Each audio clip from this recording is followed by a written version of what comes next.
El mito de las riquezas de la Iglesia. Con monótona repetición se oye hablar de las riquezas del Vaticano, como si esos supuestos tesoros, de los que nadie dice en qué consisten, le quitaran confiabilidad a la Iglesia. ¿Lo real de qué riquezas estamos hablando? Seamos serios, que alguien aporte datos. Si se da por supuesto que en el Vaticano hay grandes tesoros, que se diga qué tipo de tesoros. Joyas, cuentas bancarias. ¿Dónde están? ¿Cuánto es su valor? Pero uno comienza a preguntarse, ¿acaso alguien considera a la Iglesia como una institución millonaria? ¿Quién pensaría encontrar obispos en las revistas con listas de millonarios tipo Fortune? ¿Tiene la Iglesia fines de lucro? ¿Da dividendos? ¿Cotiza en bolsa? La acusación, de entrada, sugiere cosas falsas: la vida lujosa del Papa, obispos, curas, monjas, etc., que serían quienes usufructuarían de esos tesoros. Afán de lucro escondido bajo la excusa de la religión. Además estimula imaginaciones frondosas. Al hablar de tesoros uno imagina cuartos llenos de lingotes de oro, cofres llenos de joyas, películas de piratas. Pero en la realidad, ¿a qué riqueza se refieren? Basta que mires las pertenencias de la Iglesia que están a tu alcance, tu parroquia, tu catedral, para no encontrar cosas lujosas por ningún lado. Los tesoros, como los llaman, son un tesoro cultural, espiritual, histórico, pues se trata de iglesias, imágenes, cuadros, frescos, cálices, ornamentos. Esos tesoros no tienen ningún valor comercial, ni financiero. Están dedicados al culto divino en iglesias o expuestos en museos que conservan el patrimonio cultural de 2000 años de cristianismo. ¿Una solución al problema de la pobreza? Desde el punto de vista económico, ¿y si rematamos todo, qué pasa? Antes de entrar en el problema de fondo y demostrar que estamos frente a un debate artificial y sin sentido, detengámonos a considerar el tema desde el mero punto de vista utilitario, lo inútil de una supuesta venta del Vaticano. Porque el anónimo acusador insinúa que la Iglesia debería deshacerse de todo, para el bien de los pobres y de los millonarios que participarían del remate. Bueno, hagamos números. ¿Cuánto representa en plata todo lo contenido en el Vaticano? No tengo ni idea, pero digamos $100 millones. ¿1000? ¿10.000? ¿Qué es eso para el problema del hambre o del subdesarrollo?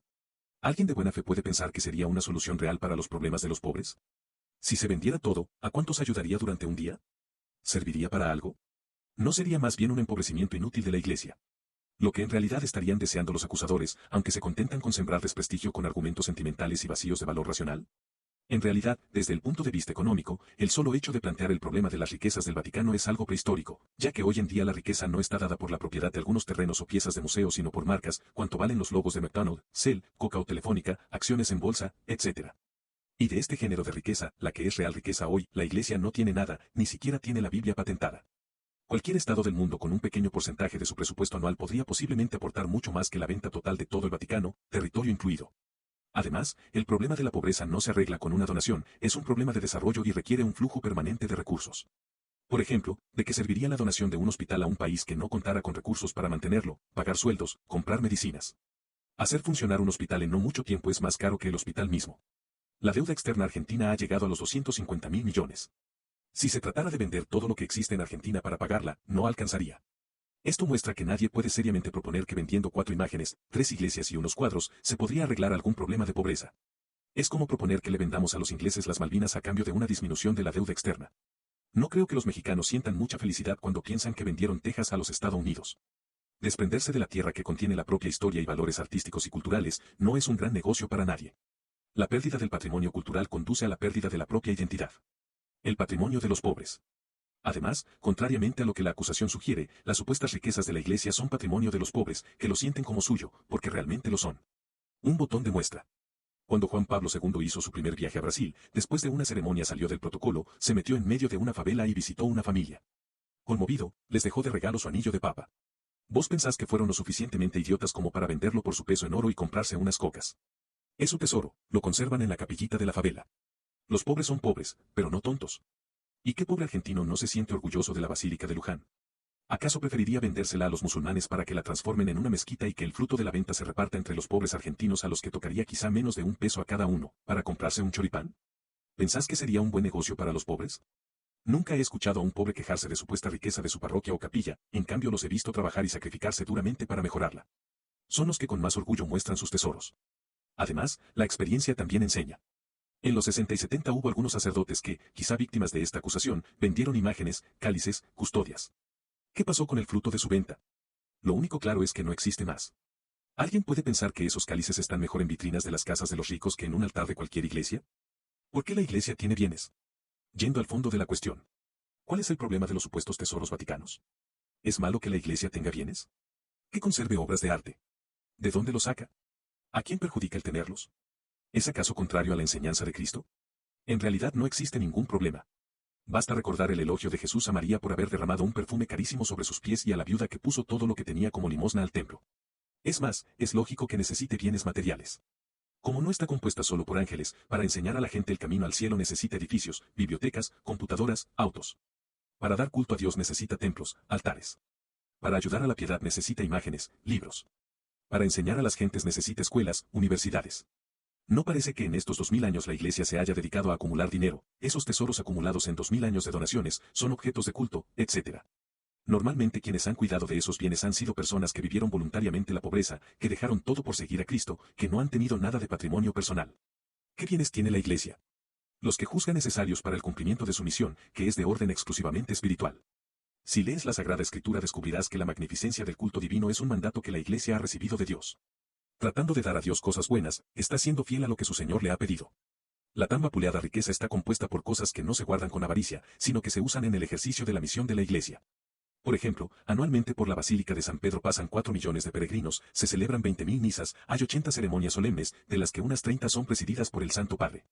O sea que tiene un uso bastante más intenso que la cancha de Herrero. ¿Te parecería razonable vender la Pietà de Miguel Ángel y poner en su reemplazo una copia plástico inflable para que la gente le rece? Por otro lado los cuida, los usa y les saca el jugo bastante bien. La Basílica de San Pedro tiene 500 años, lo que mostraría que está bastante amortizado, que fue una idea genial hacerla con buenos materiales, que la hacen tan barata a largo plazo. Por otro lado, la acusación parece sugerir una conexión entre las riquezas y la pobreza de los pobres. Pero, no hay relación alguna entre la belleza de la Basílica de San Pedro y la pobreza de una villa de Buenos Aires. Creo que es suficientemente claro que la primera no es la causa de la segunda. Por tanto no veo por qué conectar ambas cosas. Carece de sentido hacerlo. El problema es inventado, no es real. Si se fuera coherente con el planteo, ¿por qué no poner también en tela de juicio al Islam y las mezquitas, el judaísmo y las sinagogas, y hasta el edificio del Congreso, la Casa Rosada, todos los museos, los McDonald's, shopping centers, el Parque de la Costa, los boliches, en fin, con todo lo que no sea un rancho miserable? Y comenzando por tu propia casa, ¿cómo podés vivir ahí mientras haya gente que se muere de hambre? Este cuestionamiento carece de sentido. ¿Por qué podría estar mal que la Iglesia tenga templos lindos? ¿Qué aportaría a la bondad de la Iglesia la fealdad y la pobretería? Pero, al final, ¿la Iglesia hace algo por los pobres? Lo más curioso e insostenible de la acusación es la insinuación de inacción frente al problema de la pobreza. Te desafío a buscar una institución que haya aportado tanto bien al mundo, y si queréis, en particular a los pobres, como la Iglesia Católica. Si bien su fin es espiritual, la salvación de las almas, ninguna institución con fines temporales podría haber representado tanto bien desde el mero punto de vista humano. No te olvides de quien inventó los hospitales y universidades. Quien promovió la educación a través de los siglos. Quien luchó contra la esclavitud. Quien se ha dedicado a atender a los minusválidos, a los huérfanos, inmigrantes, moribundos, leprosos, chicos de la calle. Quien atiende la mitad de los enfermos de SIDA que hay en el mundo. Una visita al pequeño Cotolengo Don Orione no te vendría mal. O a algún comedor infantil de alguna villa, o a algún hogar de la Madre Teresa, o cualquier local de Cáritas parroquial, o... En nuestro país, a la hora de catástrofes naturales, la única institución fiable para repartir ayudas es Cáritas, la gente no confía en nadie más. Algunos datos. Veamos la contabilidad del objeto del ataque de las riquezas del Vaticano. El presupuesto anual de la Santa Sede es de 145 millones de dólares. A esto se debe añadir el óvulo de San Pedro, 60 millones que se destina enteramente a obras de caridad y ayuda a necesitados. Es decir, estamos hablando de una institución que destina el 29,26% de sus ingresos brutos solo a obras de caridad. No contemos los millones de dólares que instituciones católicas, muchas pertenecientes a conferencias episcopales, dan de ayuda a los países pobres, a PENIAT, ayuda a la iglesia necesitada, Manos Unidas, y un largo etcétera. Busca una institución que hoy haga más por los pobres que la Iglesia Católica. ¿No parece una burla esta crítica a la institución que, por lejos, hace más por los pobres? La lista de las labores asistenciales de la Iglesia Católica es realmente impresionante, tiene 5.900 hospitales, 16.700 dispensarios, 700 leprosarios, 12.600 hogares de ancianos, 19.500 orfanatos y guarderías, 11.500 centros de orientación familiar, 11.600 centros de educación especial y 44.500 centros asistenciales. Un total de 123.000 instituciones de asistencia en todo el mundo, CFR La Iglesia Católica, de Pedro Brunori, ed. Real, España.